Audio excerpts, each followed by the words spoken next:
deux passages. Le premier, nous sommes dans Philippiens 2:3.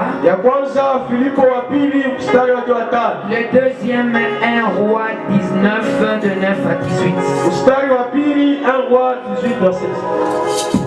Philippiens chapitre 2, le verset 3, nous lisons la parole. Ne faites rien par esprit départi ou par vaine gloire, mais que l'humilité vous fasse regarder les autres comme étant au-dessus de vous-même. Amen. 1 Roi 19, 9 à 18. 1 Roi 19, le verset 9 à 18, nous lisons la parole. Et là, il entra dans la caverne. Et il passa la nuit. Et voici la parole de l'Éternel lui fit adresser en ces mots. Que fait-il ici, Élie? Il répondit, j'ai déployé mon sel pour l'Éternel, les dieux des armées, car les enfants d'Israël ont abandonné ton alliance, ils ont renversé tes autels, et ils ont tué par l'épée tes prophètes. Je suis resté, moi seul, et ils cherchent à m'ôter la vie.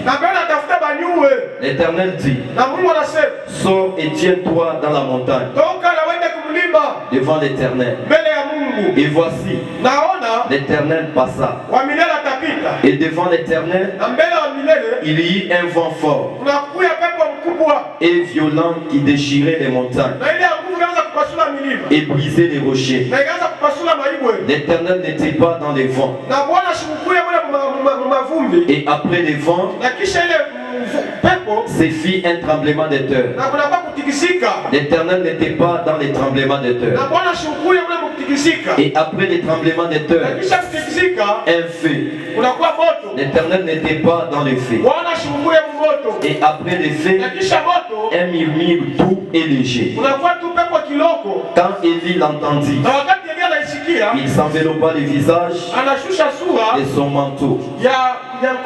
Et il sortit et s'éteint à l'entrée de la caverne.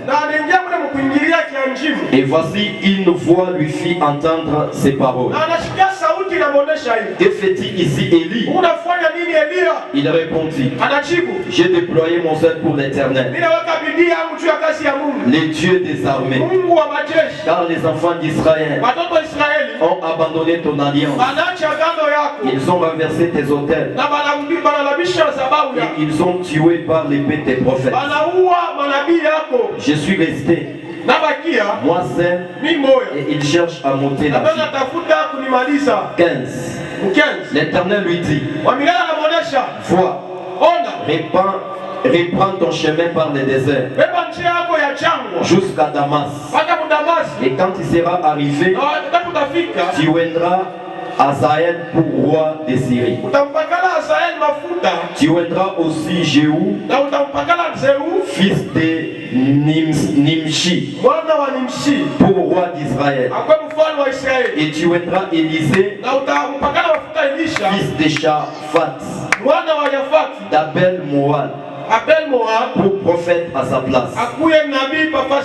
Et il arriva que celui qui échappera à l'épée de Hazaël, Jéhu le fera mourir.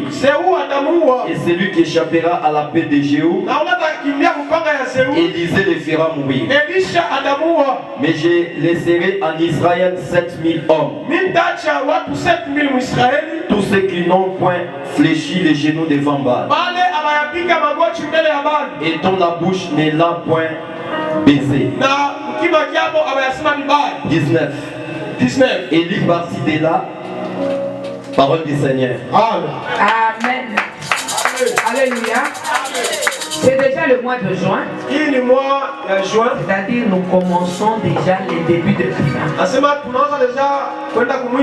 Si depuis le début de l'année, tu n'as pas vu le changement.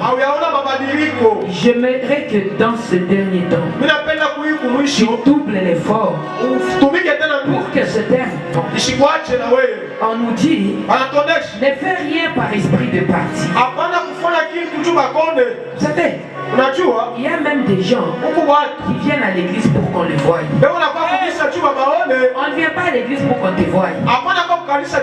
On vient à l'église pour qu'au dernier jour, lorsqu'on fera ton bilan, que tu aies le royaume des cieux. Amen. Tout ce que tu dois faire doit être pour la gloire de son nom. Tout ce que tu dois faire doit honorer le nom de Dieu. Rien en toi ne doit être comparable à ceux de ce monde. Il faut être humble. Il faut être une échantillon comme Jésus l'était. On dit ceci, Jésus était Dieu, mais il a vécu comme un homme. Il n'a pas pris sa divinité.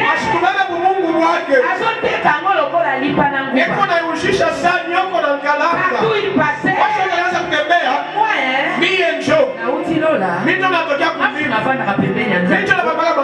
il n'a pas dit ça.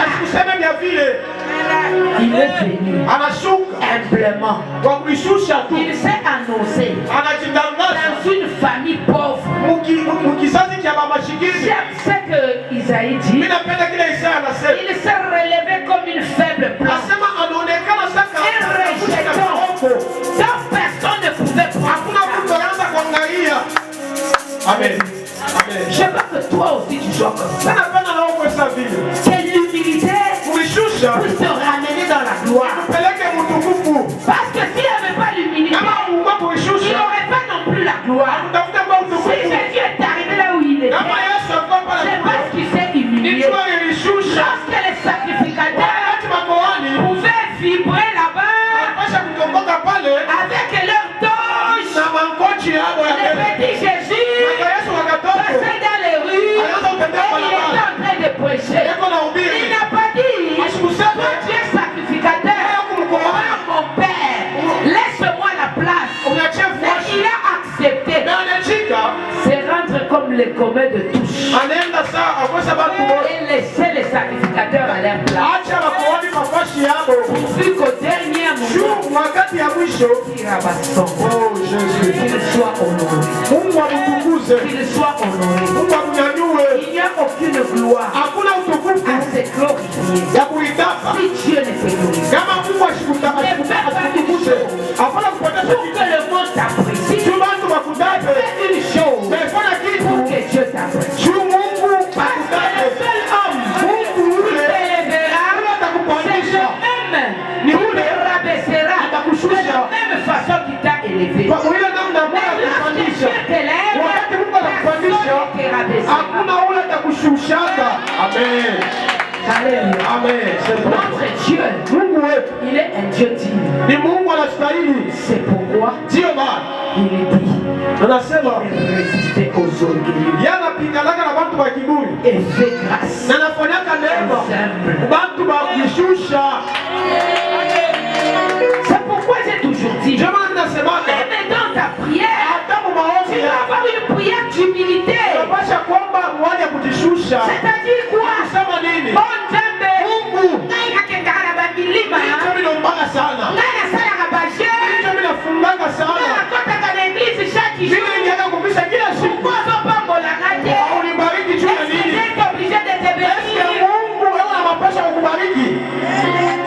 Père éternel, tu es désarmé. Je te bénis parce que tu es saint. Je te rends grâce parce que tu es le créateur incrédible. Père, que tu es celui qui connaît nos péchés. Avant même que je n'ouvre ma bouche, tu connais le souci de mon cœur. Père, je ne suis pas digne de m'approcher de toi parce que je suis pécheur. Mais j'implore ta ta grâce. Aide-moi, Seigneur. J'ai tel problème. J'ai tel souci. Assiste-moi, Seigneur. Pour la gloire de ton nom. Écoutez,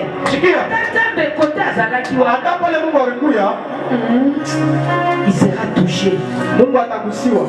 Laisse-moi exhorter cette prière. Pourquoi? Parce que Dieu a vu l'humilité avec laquelle Dieu est venu au devant. Aujourd'hui, beaucoup de gens prient si Dieu était redevable à eux. Dieu n'était pas redevable, il ne te sera jamais redevable. Pourquoi la Bible dit qu'il est un Dieu miséricordieux. Il fait grâce. La Bible dit il a aimé Abel, haï Esaü. Il fait du mal. Amen. Il a choisi Jacob et il a laissé son frère Esaü. Il a choisi Abel et il a laissé Caïn. Qu'est-ce qu'Abel a donné à Dieu pour qu'il ait cette grâce? Qu'est-ce que Jacob a donné à Dieu? Il est un Dieu miséricordieux. S'il fait grâce à une personne, tu le glorifies. S'il t'a pas encore visité, reste fidèle. Parce qu'un jour, ton temps viendra. Amen. Nous entrons dans un sous-thème. C'est sur 1 Roi 19, 9 à 18. La Bible dit nul n'est irremplaçable. Quand j'étais en train de méditer, je me dis pourquoi Dieu m'a dit cela. Le choix de l'Éternel est unique. C'est-à-dire, dans notre sous-thème du mois de juin, nous allons parler sur le choix de l'Éternel. Écoute, si aujourd'hui Dieu t'a choisi, les uns pour être choristes, les uns pour être prophètes, les autres pour être pasteurs, les autres pour être archevêques, les autres pour être je ne sais qui, ça ne te donne pas le pouvoir sur les autres. Tout comme Dieu t'a choisi, tout comme Dieu a investi des grâces en toi, il peut aussi les ôter et les mettre dans une autre main. Parce que nous ne sommes que des instruments dans le main de l'Éternel. Nous pouvons refuser de faire quelque chose. La Bible nous dit Dieu peut même susciter les pierres. Tu peux refuser aujourd'hui d'adorer Dieu. Même les oiseaux du ciel chanteront la louange. Nul n'est irremplaçable. Dieu peut te choisir aujourd'hui. Mais s'il y a de l'orgueil, Dieu peut te laisser tomber. Choisis. Si Dieu te choisit et que tu ne fais pas correctement ton travail, Dieu peut te laisser et choisir une autre personne. Les gens viennent ici, on prie pour eux, on les bénit pour qu'ils fassent tel ou tel travail. Après un jour, ils sont absents. Ils ne viennent pas à l'œuvre. Tu peux ou ne pas travailler. Mais sache que ce que tu fais là, tu n'es pas irremplaçable. Lorsque toi tu n'es pas là, Dieu visitera des gens pour que ta parole puisse être enseignée, pour que ton travail puisse être fait. Sérieusement, il nous a laissé 12 ans. Jusqu'aujourd'hui, Église de Dieu continue à se réunir. On n'a pas prière, on n'a pas joie, on n'a pas Dieu.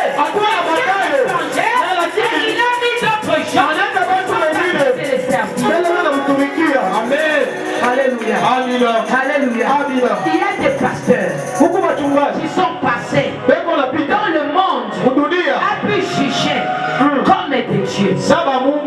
Mais aujourd'hui, ces gens ne sont pas là.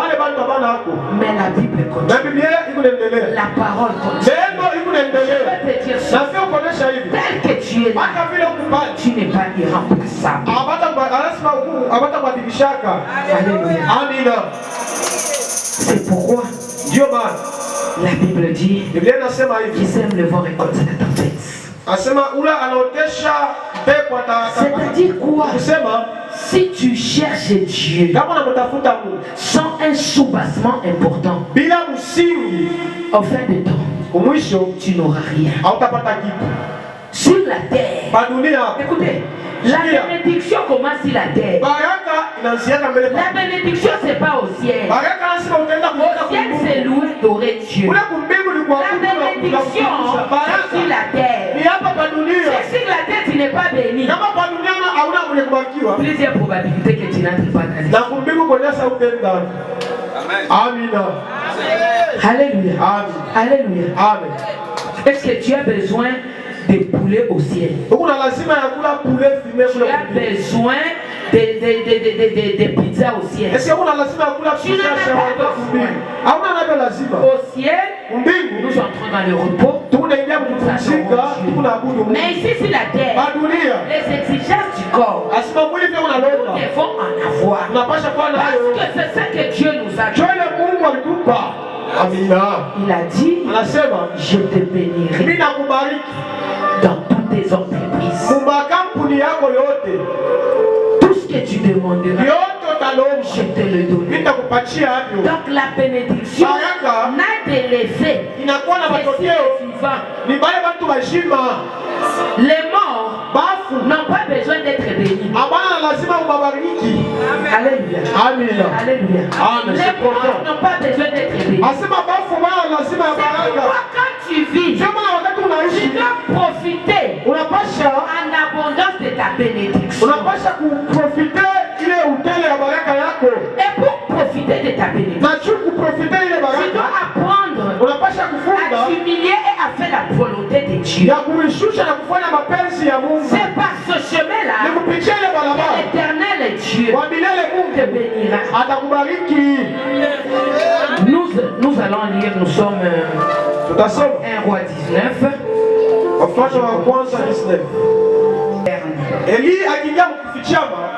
Et il passa la nuit. On a vu l'autre fois que Élie avait fui. Maintenant quand il est rentré, il s'est opposé au prophète de Baal. Parce qu'à ce jour-là, il n'y avait que les prophètes de Baal qui avaient de l'autorité. Et on ne reconnaissait pas que l'Éternel était Dieu. Et à l'issue de cette confrontation, nous avons vu tous ceux qui étaient derrière les prophètes de Baal. La Bible nous dit 450 prophètes de Baal ont été tués. Et après, quand il est rentré, il a vu maintenant Jézabel. Jézabel l'a regardé. Il a dit, Élie, ce que tu as fait de mes prophètes, je jure, même si les dieux me jugent sévèrement, toi, demain, à la même heure, tu ne seras pas en vie. Je ferai de toi ce que tu as fait au prophète. Alors quand Élie a entendu cela, Élie a commencé à fuir. Vous savez, même dans la parole de Dieu, tu vois les dangers venir. Toi tu te dis, je vais d'abord embrasser les dangers. La Bible me dit dans Psaume 91, il ne permettra pas même à 7 heures, 7 pieds, la mort de terre. Oui, il ne permettra pas. Mais il y a d'abord des histoires là. Tu vas d'abord te cacher. Comment passent les choses.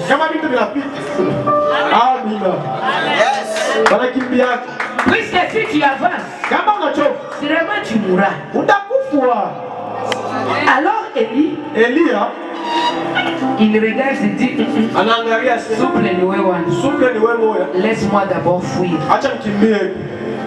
Alors Élie a fui la fureur de Jézabel. Il est allé se cacher sous une caverne. Et la caverne était pour lui un lieu de rencontre avec Dieu.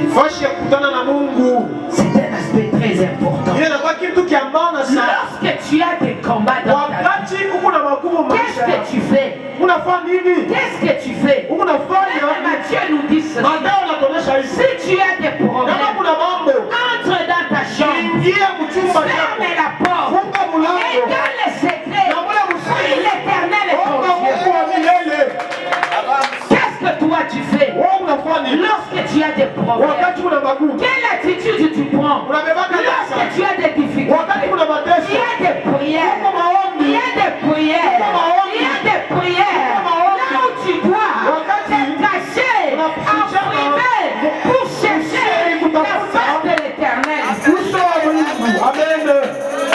La Bible me dit, Jésus-Christ de Nazareth, il s'est réveillé le matin. Il allait à la montagne, là où il allait prier. En secret, il parlait à son père. Chaque matin, il parle. Est-ce que dans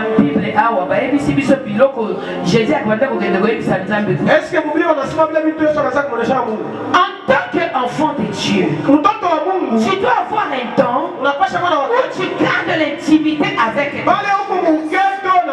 Ce temps-là n'était pas pour Élie. Il allait se réfugier derrière la femme de Sérecta.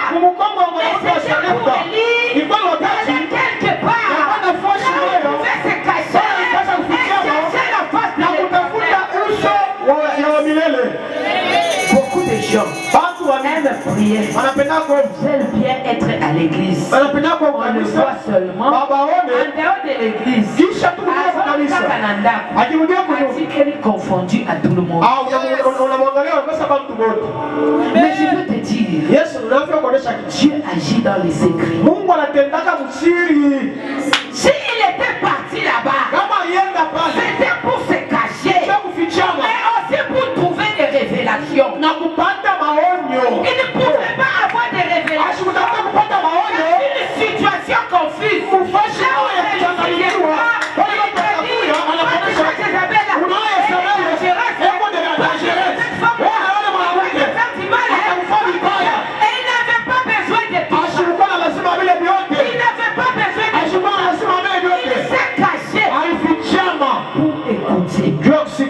La pensée de l'éternel. Qu'est-ce que Dieu a dit sur ta vie? Qu'est-ce que Dieu a dit sur ta vie? Il arrive que tu viens à l'église. Tu ne connais même pas le projet de Dieu pour ta vie. Ah, c'est profond. On ne vient pas ensemble là. Hein? Là, c'est dans les secrets. Là, quand tu t'enfermes, c'est alors que Dieu vient. Il te donne des révélations qui te sont fatales. Aujourd'hui, les chrétiens, parce que les chrétiens à publicité. Même quand tu vas quand tu vas seulement dans Moulima Wana, si tu m'appelles à montagne, maman m'appelle selfie. Voilà, tu te mets à chez nous. On a rien qu'à faire la photo. On a rien qu'à Facebook. Alléluia. Quelle profondeur. Asma Moulima na Samar. Unatafuta uso wa Mungu. Oyo ngomba Nikolo. Sasa hii mulima ya mashifu. Bazina badrum. Bambema na mangoma. Nini ba masente. Wewe unapika. Est-ce que c'est la montagne que je suis monté? C'est la montagne que je suis monté. Est-ce que c'est la montagne que Élie montait? Alléluia. Amina. Alléluia. Amina. La montagne, c'est un lieu là où tu entres intimement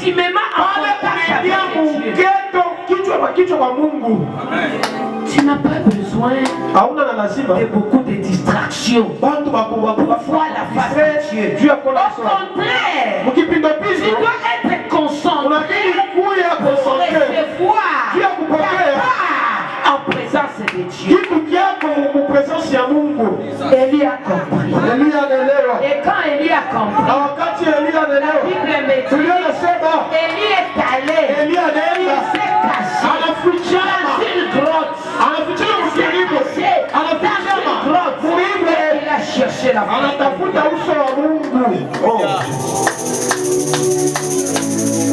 La Bible me dit, la parole de Dieu lui fait adresser. Que fais-tu ici? Alléluia. Alléluia. Amen. Vous voyez, avant qu'on ne lui dise ça, Dieu fait certaines choses. Tu dois te demander celui c'est Dieu ou soit ce n'est pas Dieu. C'est pourquoi Jean-Baptiste, quand il entre en train de dire je prophétise, au moment où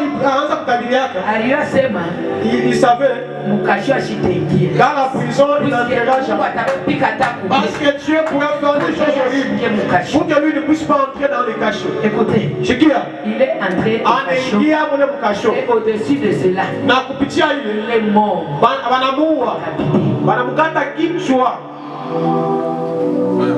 Dieu demande à Élie, que fais-tu ici?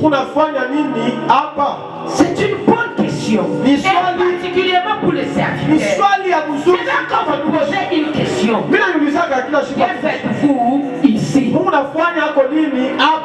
faites-vous ici? Il y a des gens qui ne savent même pas pourquoi ils sont dans la présence de Dieu. Si vous regardez cette question, vous allez vous souvenir. La Bible dit, c'est lui qui nous a appelés. Après nous avoir appelés, il nous a prédestinés. Dieu nous a appelés. Mais Dieu qui nous a appelés, il te demande, que fais-tu en ce lieu?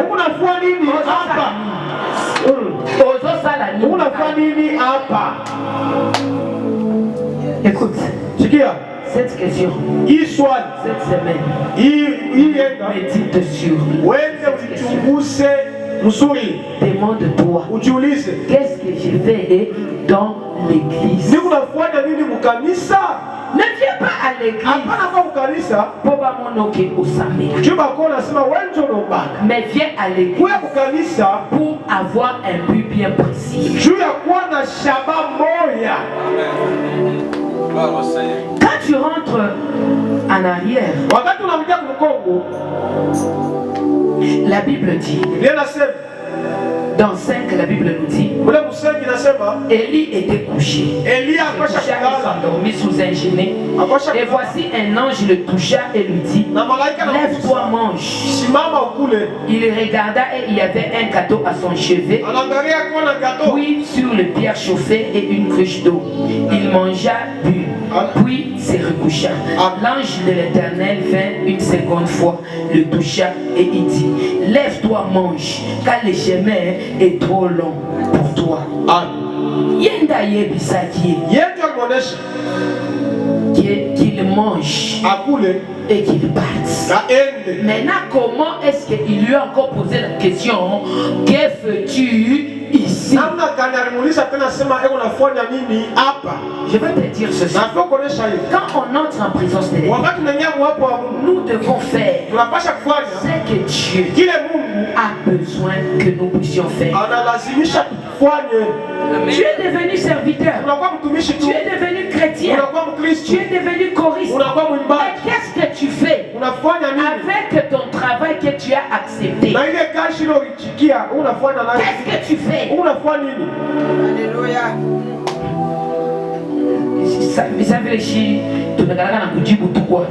Comment nous sommes pressés à répondre? Pasteur, là-bas, tu peux me prendre quelque chose en vie. Après tu t'appelles, mais pasteur là, tu fais quoi? Qu'est-ce que tu fais là-bas? Mais C'est maman qui m'a dit que je ne vais pas payer les histoires là-bas. Alléluia. Dieu, dans sa divinité, il savait qu'il a amené Élie là-bas. Mais écoutez une chose. Élie, lorsqu'il était là, il n'était plus à mesure de faire ce pour lequel Dieu l'avait prédestiné. Puisque la prédestination d'Élie, c'était d'être prophète. C'était d'annoncer la parole. Mais en ce moment, il a fui. Donc il a fui le métier que Dieu lui a donné. Et quand Dieu lui a posé la question, regarde la réponse. Ça c'est une réponse dont je dis que tout le monde de nous a l'habitude de dire. Tu pries, tu ne trouves rien.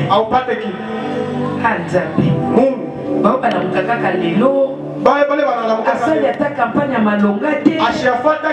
Mine député. Asali campagne. Mina fa campagne. C'est bongo. Mina tosa makuta mimi. Mina pas député te pona nini nza. Je dois que député Mungu juu ya nini.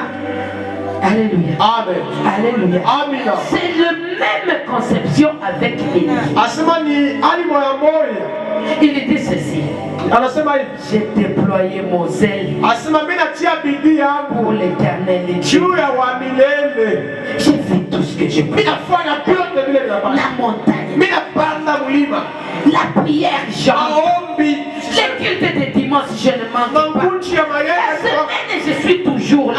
Tout ce que je pouvais faire, je l'ai fait. Mais quand je passe, les gens m'insultent. Je passe ma Bible. Alléluia. Dieu m'a appelé. Alléluia. Alléluia. J'ai fait tout.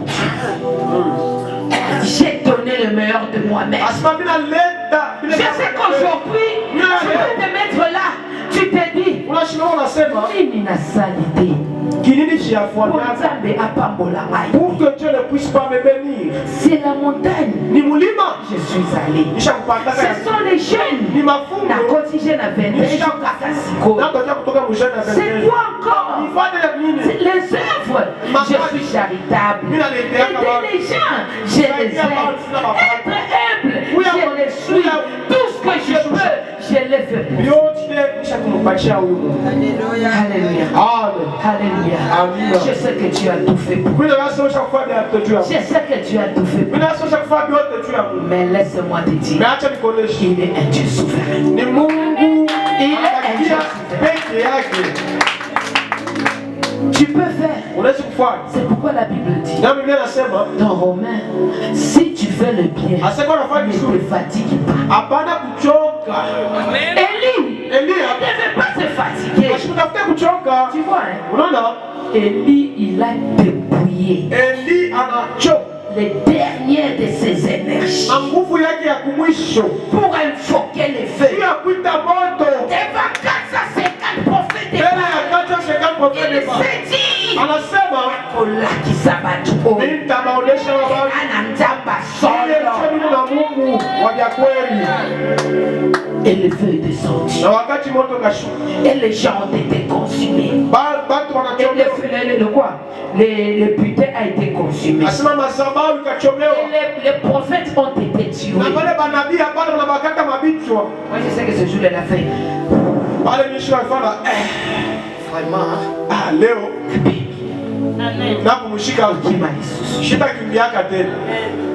Commençait même à se dégoûter. Parce que là il s'est dit, j'ai prouvé à ce monde qu'il y a un seul Dieu. J'ai prouvé à ce monde qu'il n'y a que Jésus. Aujourd'hui, tout le monde croira que je suis un enfant de Dieu. Il savait que on lui dira aussi, serviteur fidèle, entre dans ton repos. Mais pour lui, ce n'était pas le cas. Pour lui, ce n'était pas le cas. Juste après, Jézabel a pris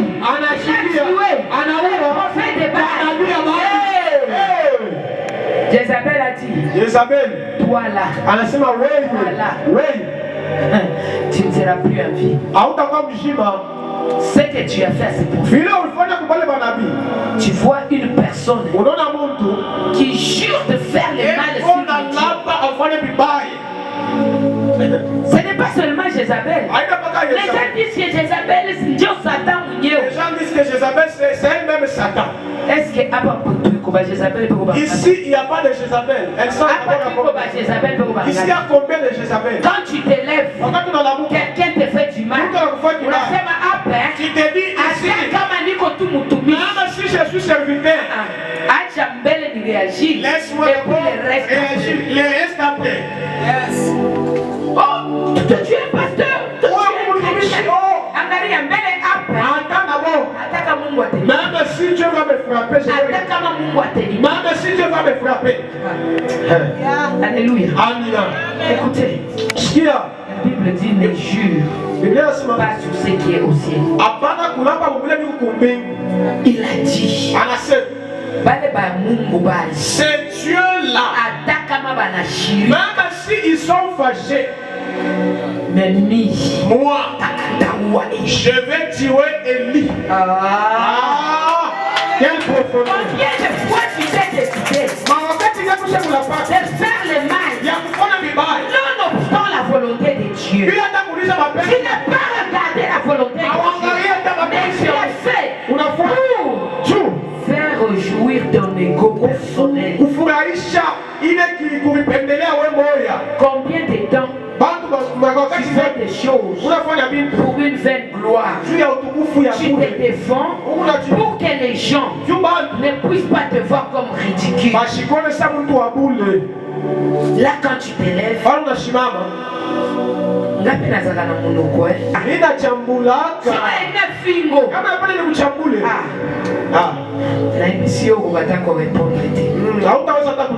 effectivement, il y a des gens, s'ils te disent seulement une insulte, ça va te faire mal même pendant 10 ans.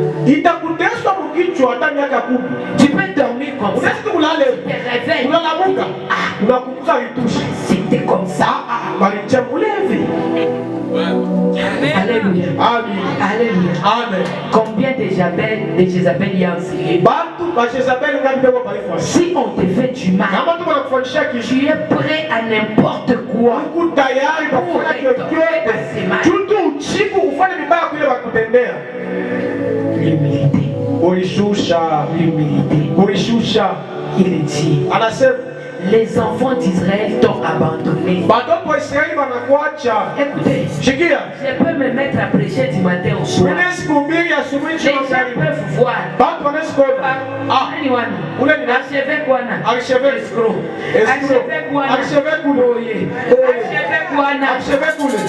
Oui. Moi, je serai toujours là pour ramener les gens vers Dieu. Parce que c'est ça mon travail. Vous comprenez? Dieu avait posé la question. Que fais-tu ici? Il fait quoi? Parce que pour lui, comme les enfants d'Israël avaient abandonné l'Éternel, lui il a fait une prière. Par sa prière, les enfants d'Israël sont rentrés vers Dieu. Pour lui il devait avoir une récompense grande. Je vais te dire aujourd'hui, ce que tu fais, Dieu n'est pas obligé de te bénir. Ce que tu fais, Dieu n'est pas obligé de te donner des cadeaux. Tu peux faire tout ce ou pas. Il reste toujours Dieu. Si les enfants d'Israël avaient rompu l'alliance, ce n'est pas une raison pour Élie, lorsqu'il les a récupérés, de se prévaloir. Parce que Élie appelait ça qui monte au terre. Élie appelait ça qui monte au terre. Il a imploré. C'est Dieu qui a fait descendre le feu. Amen. Dieu lui-même a fait descendre. Mais lui va se prévaloir. Pourquoi? Dieu a dit. Soit il y a ça qui priait loin. Il allait voir quel intérêt. Alléluia. Il allait voir quel intérêt. Si le feu est descendu, c'est parce que Dieu a exaucé. Et le feu là, c'est Dieu. Élie n'a rien fait. Mais Élie a oublié. Il a vu comme s'il était maintenant devenu Dieu parce qu'il a invoqué le feu et il est en train de se prévaloir devant Dieu. Tous les bienfaits que tu fais là, il ne faut pas te prévaloir. Alléluia. Il ne faut pas te prévaloir parce que peut-être quelqu'un peut être dans ta situation et il fait plus que ce que tu fais. Il y a des gens qui ne le font pas. C'est pas parce qu'ils ne veulent pas faire, mais parce qu'ils n'ont pas les moyens de le faire. Et c'est toi, Dieu t'a donné les moyens. Tu ne vas pas ton orgueil parce que aujourd'hui, on peut dire ça,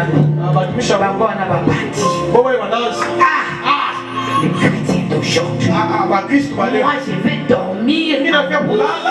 Moi je fais des jeûnes. Moi la nuit je suis en prière. Je vais prier. Les malades sont guéris. Mais ces malades ne me donnent rien. Il te dit que si tu vas guérir, le malade va te donner quelque chose.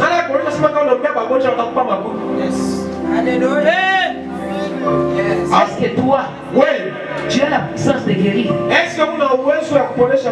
Dieu nous utilise comme des instruments pour que sa gloire soit manifestée. Et là, si aujourd'hui Dieu t'utilise, tu sais ce que j'ai remarqué dans les serviteurs. Vous allez voir si Dieu a donné une grâce particulière à un serviteur. Il commence à chanter comme un ange. Tu l'appelles pour chanter. Il met les tarifs. Ce n'est pas mon problème. Tu mets les tarifs. Je te paye ton tarif. Mais regardez où vont les musiciens aujourd'hui. Aujourd'hui, tu as une grande révélation. Tu as une grande grâce. Après un certain temps, au quotidien, il y a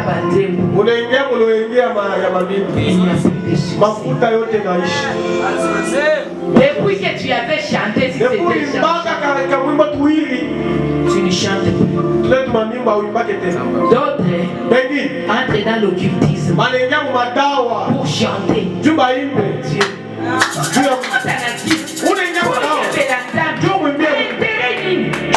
Dieu. Vous savez, moi j'écoutais toujours la musique religieuse depuis bien longtemps.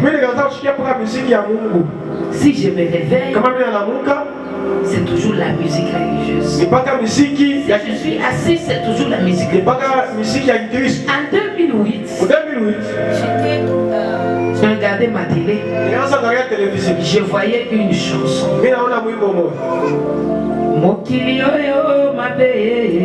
Mokili oyo mabe molinga nazotala nzembo wana nayoki kaka nzamba ye pembeni nanga. Il commence à me dire, regarde, tu sais que tous ces gens ici qui chantent ne sont pas mes enfants. Alléluia. Alléluia. Beaucoup de musiciens, je mettais les noms des gens. Dieu m'avait donné des noms. Ne sont pas des serviteurs de Dieu, mais ils sont en train de chanter pour leur vendre tout ça pourquoi? Parce que tu fais, quand tu fais l'œuvre de Dieu, que Dieu te paye cash. Dieu paye, oui, mais il paye selon son propre pouvoir. Quelqu'un peut se convertir aujourd'hui. Un mois mon présence y a mon. Un mois dans la présence de Dieu, Dieu ouvre sa vie d'une manière. Mais pasteur de quoi il y a un Et depuis que le pasteur prie, il est glissé jusqu'à la mort. Amina. Écoute, Samuel venant à pasteur. Il y a un temps où le pasteur, il commence même à penser à mal aux fidèles. Maman. Ah maman. Moi j'ai prié pour lui. Hein. C'est à cause de moi qu'il a eu l'argent. Hein. Et quand il a eu l'argent, il a quitté mon église. Il est allé ailleurs. Mais regarde maintenant. Il est en train de souffrir. Hein. Il a perdu tout ce qu'il avait. Est-ce que c'est ton problème? C'est ton problème. Toi tu as prié pendant 10 ans. Dieu ne te donne pas. Hier ailleurs. Pendant un mois. T'as apprécié à comme ministre. Dieu l'a donné. Amen. Amen. Alléluia.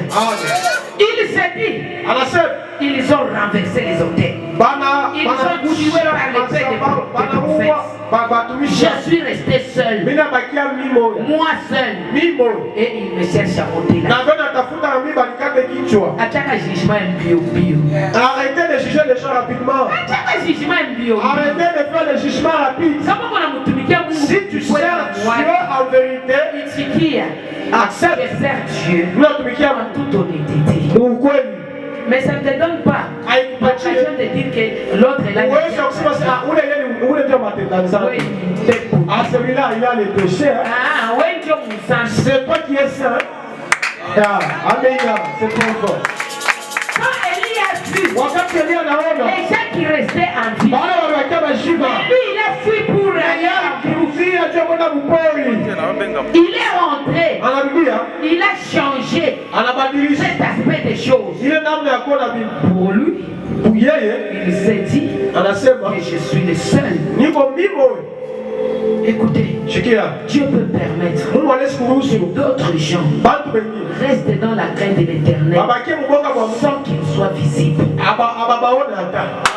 C'est profond. Dieu le fait.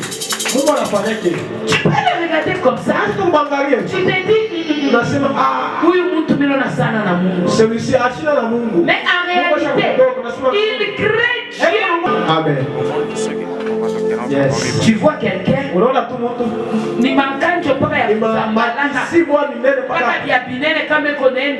a des longues robes. Ça pharisien. C'est celui-ci. Il est chrétien. Mais on le regarde, il est sorcier. Un grand sorcier.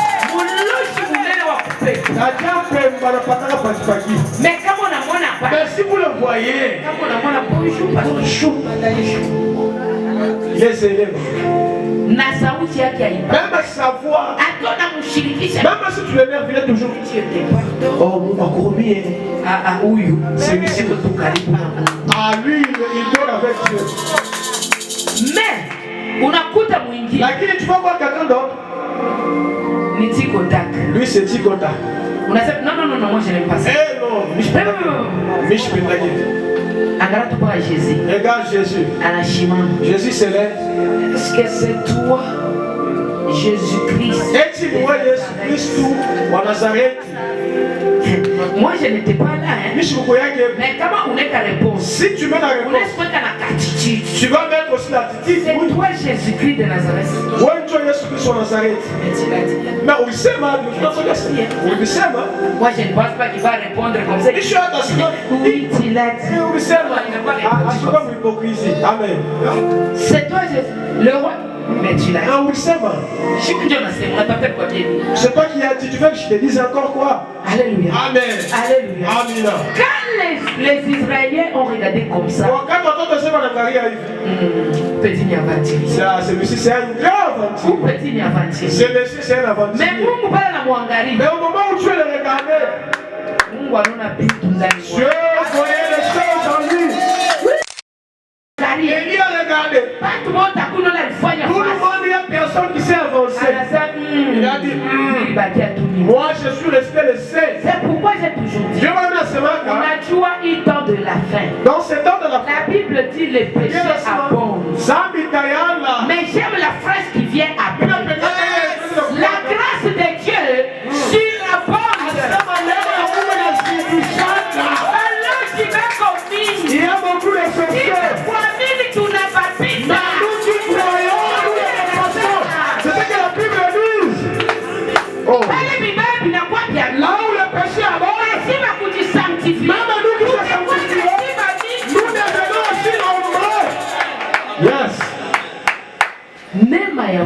La grâce de Dieu, de la même manière qu'il répandait ça, au moment où on et comme il répand, c'est différent. C'est très différent. Regarde, quelqu'un peut cultiver toute une année pour avoir de l'argent. Mais maintenant, tu peux juste entrer sur internet, tu fais le business en ligne, tu as l'argent. Amen. Et puis tu as de l'argent. On remplit la même souffrance de cultiver matin, soir. Façon que le sorcier crée l'argent. C'est de la même manière que Dieu bénit que nos histoires sont en train d'aller de l'avant. C'est pourquoi je te dis, c'est moi ici, je suis en train de déclarer sur toi que la richesse soit dans le temps. Si les gens du monde des ténèbres, de l'argent, moi aussi je déclare que Dieu puisse t'ouvrir toutes les opportunités.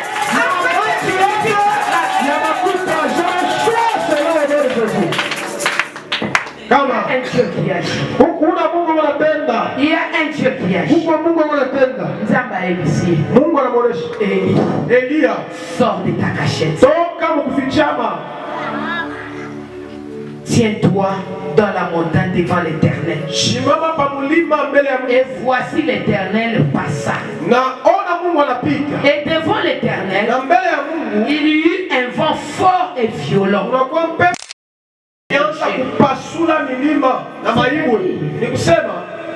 Pas le monde. Au moment où à la mondiale, Élie a toqué. Il dit à Élie de quitter. Je ne n'ai pas regardé la grâce. Quand on nous dit un vent fort et violent qui déchirait, c'est en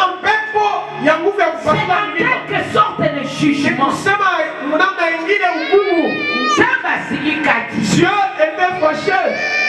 Alléluia. Amen. Parce qu'il a abandonné le travail que Dieu lui avait donné. Pourquoi pour la foi? Tu es ici, qu'est-ce que tu fais? Alléluia. Ah. Il dit, il eut un vent violent et fort.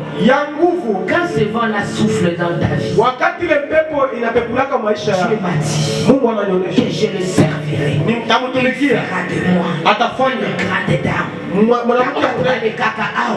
Au moment où les gens passent, Dieu nous a dit, je toucherai des millions. Alléluia. Un million on a mon yamoté. Est-ce que prophétie oyo et comment là je rentre derrière, je vois Abakouk qui dit reste dans ta position même si ça arrive. Je vois maintenant là où c'est en train de t'arriver, il y a maintenant les vents violents. Tu viens ici, ça ne marche pas. Tu vas là-bas, ça te compte. Tu fais le business, tu tombes. Tu cherches le travail, tu ne trouves pas. C'est le moment où le vent violent est en train de passer. Mais tu dois savoir que derrière ce vent, Dieu viendra. Il dit, il regarde dans le vent. Dieu n'y était pas. Il y a un tremblement de terre. Toi, enfant de Dieu, s'il n'y a pas de tremblement, c'est que tu marches avec le diable dans ça. Toi, tu n'as pas de problème, de difficulté. Tu n'as pas de difficulté comment? Tu as des problèmes qui te fait trembler. Tu as des problèmes. Ce problème a bougé même ma foi. Ce problème a bougé même ma foi. Il te dit, est-ce que Dieu existe? Toi tu n'existes pas. Ce que je vois, Dieu il m'a appelé ou soit il ne m'a pas appelé. Il te dit ta foi commence à bouger. Les mariages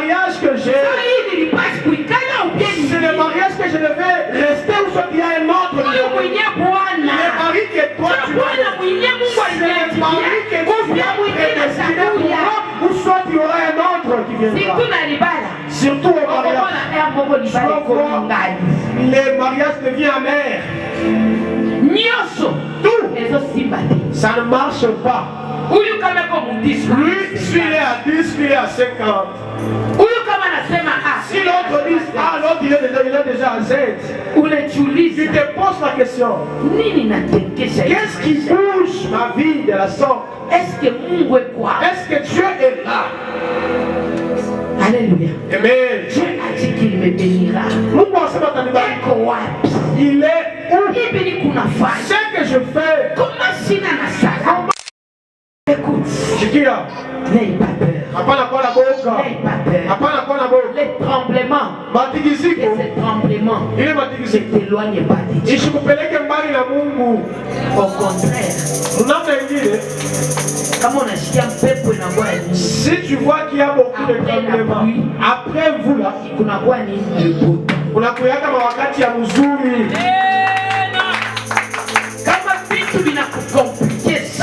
les choses te compliquent, tu dois savoir c'est le moment que tu dois entrer en profondeur dans la prière. C'est-à-dire le monde des ténèbres. Elle est en train de ménager tous ces arbres. Et quand le monde des ténèbres ménage tous ces arbres, ils sont arrivés à la fin. S'ils sont encore au début, comment est-ce qu'ils vont multiplier leurs efforts? Ah, ça c'est un petit, j'ai pas. S'ils tentent avec ils te tentent encore au mariage, tu restes debout. Ils te tentent aux enfants, tu es toujours stable. La Bible me dit, lorsque Job fut tenté, la maison était brûlée, les enfants étaient morts, tout ce bien était perdu. Le diable a mis toutes ses armes en place. C'est-à-dire qu'il était déjà à la fin. Au moment où il va faire tout ça, il va te laisser dans la liberté pour te faire entrer dans ton repos. Alléluia. Amen. Il dit, après toutes ces choses-là, l'Éternel n'était pas toujours là.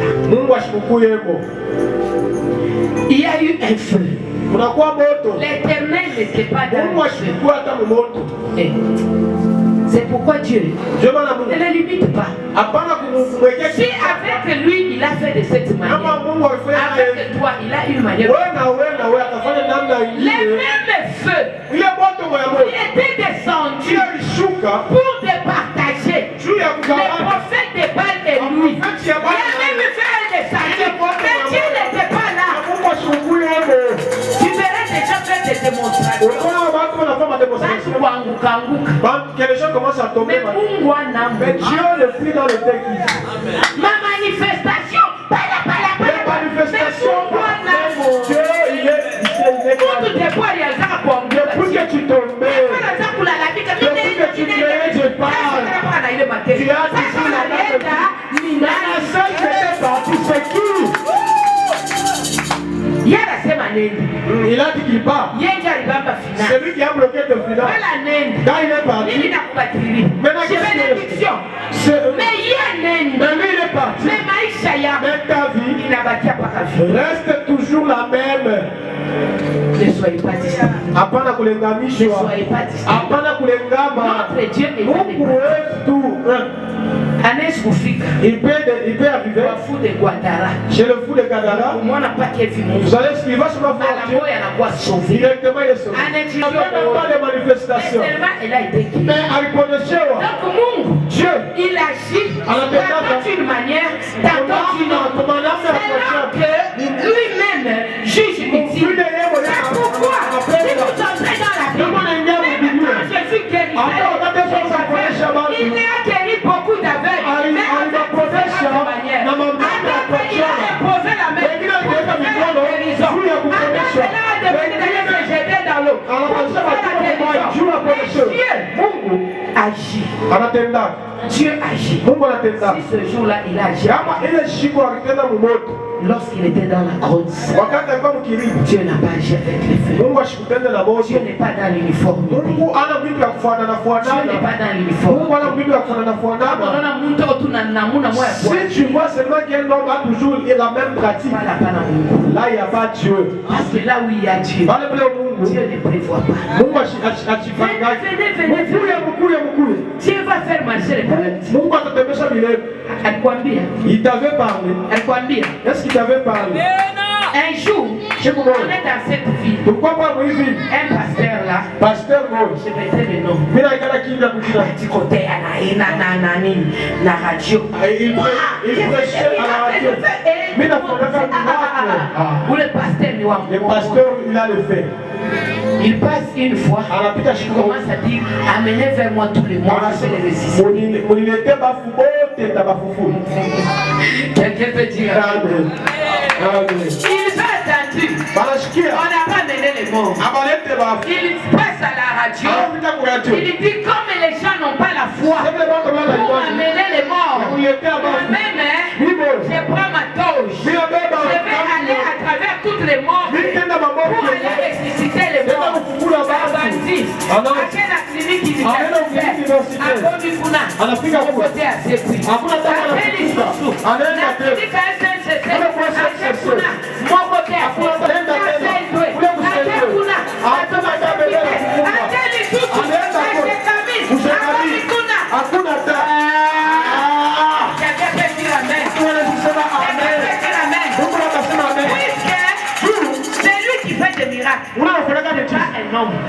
C'est Dieu. Dieu agit à travers un homme. Alors moi je ne peux pas dire que je veux faire cela. Parce que Dieu, il peut faire les conseils de Dieu. Étant donné que le Dieu est jaloux, pourquoi il a refusé de se manifester dans le feu. Amen. Alléluia. Amen. La Bible continue. Et après le tremblement, un feu. L'Éternel n'était pas dans le feu. Et après le feu, un murmure doux et agréable. Comme Dieu l'a dit, mon rédempteur s'élèvera l'éternel. Quand tes ennemis s'élèvent,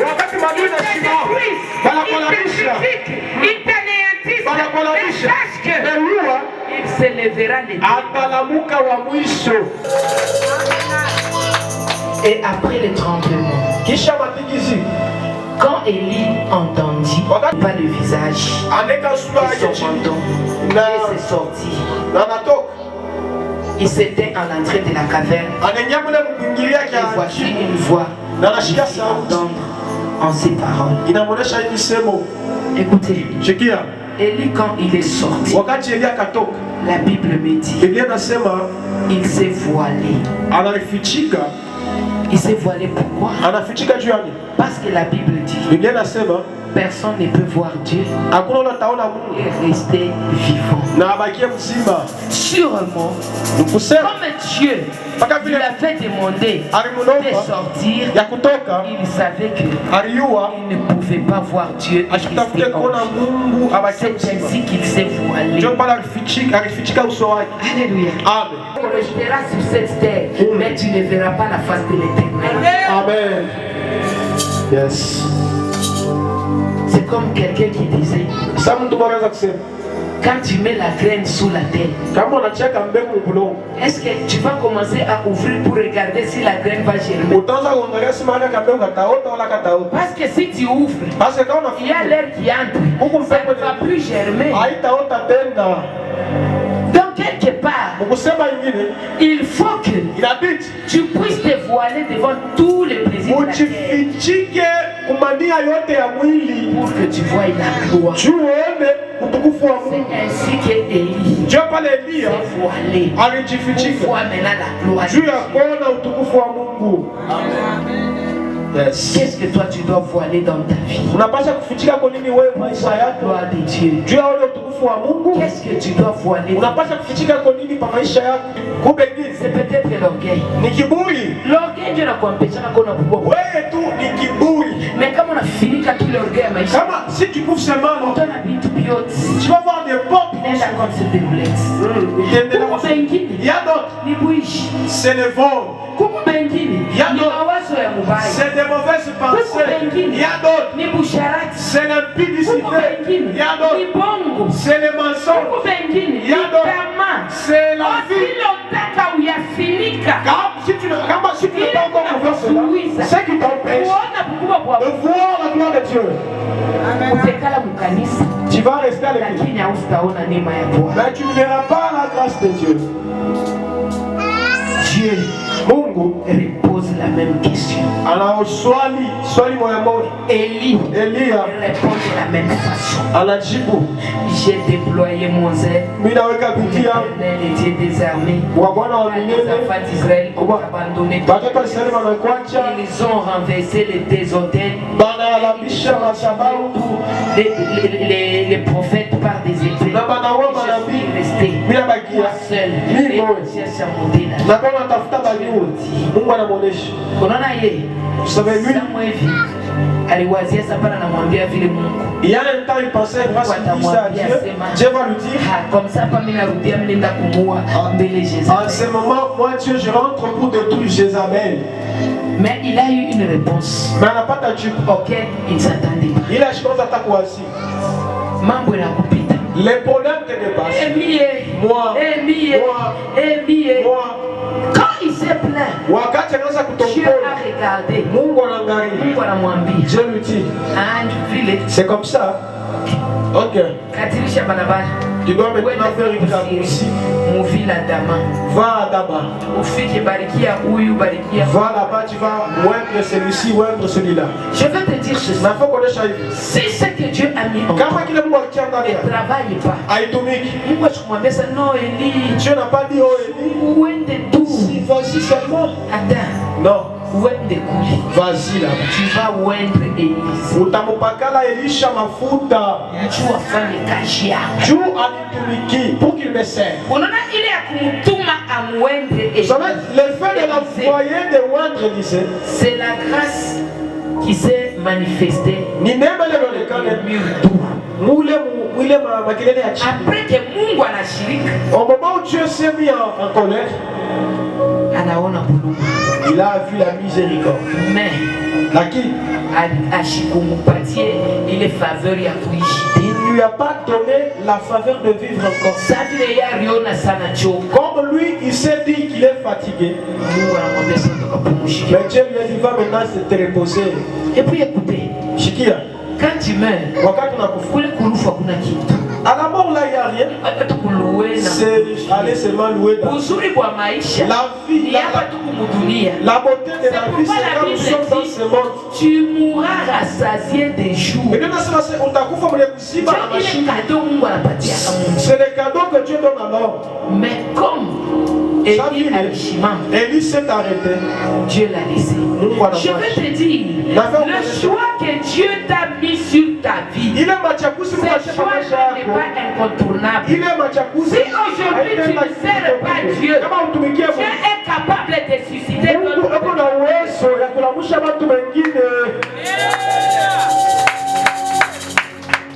Enfant de cité des vainqueurs, je vais chuter par ici. Je vais vous dire, Dieu a besoin de te bénir. L'éternel Dieu a besoin de te visiter. L'éternel Dieu a besoin de changer ta situation. Mais Dieu est en train de regarder ta façon de te conduire envers lui. Avoir ce dont tu as besoin. Tel que tu es, rends-toi utile. Devant Dieu, pour que la bénédiction de l'Éternel demeure dans ta vie. Lorsque Élie était dans le désert, Dieu l'a amené vers la veuve de Sarepta. Et vers la veuve de Sarepta, Élie a été béni. Il mangeait, il buvait auprès de Dieu parce qu'il ne dépensait rien. Mais ce jour-là, Dieu l'a dépouillé. Il a pris toute la graisse qui était à lui. Il l'a déversé dans une autre personne et il l'a ramené dans le repos. Ce que tu as à faire, fais-le bien. Car ta bénédiction en dépend. Il faut servir Dieu avec tout ton cœur, sans restriction. Ta bénédiction en dépend. Que Dieu soit loué.